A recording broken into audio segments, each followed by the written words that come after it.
America, the world's largest economy, the issuer of the global currency, the architect of the modern international order. A country that has survived a revolution, a civil war, a depression, 2 world wars, and the breaking of its own institutions.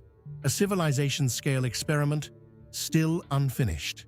250 years ago, it didn't exist. In America at 250, we trace the turning points that made America from its first break with empire to the choices still shaping it today. This is part 1, the shot. In Independence Hall, there is a chair, a half-sun carved on the back. In 1787, Benjamin Franklin looked at that sun and couldn't tell if it was rising or setting.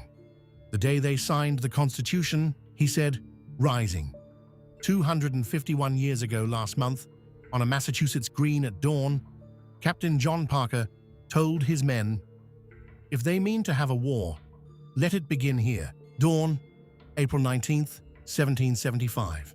70 local militiamen, farmers, tradesmen, neighbors, stand on Lexington Green facing 700 British regulars. Someone fires. No one knows who. 8 Americans are dead in 2 minutes. Until that morning, this had been a political crisis.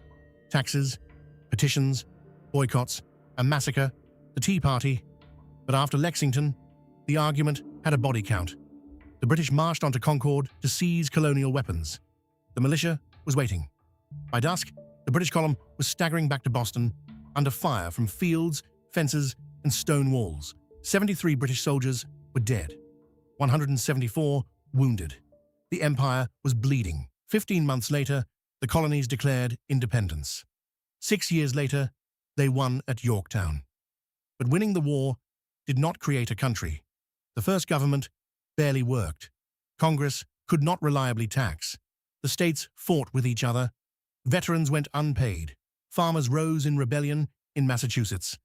The Revolution had produced independence. It had not yet produced a republic that could survive.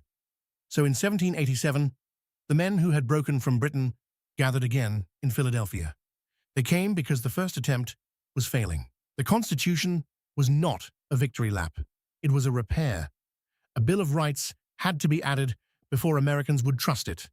The states had to accept a federal government with real power. A president had to choose not to become a king. And in 1800, one party had to surrender power to another without soldiers in the street. That was the real founding. Follow for part 2.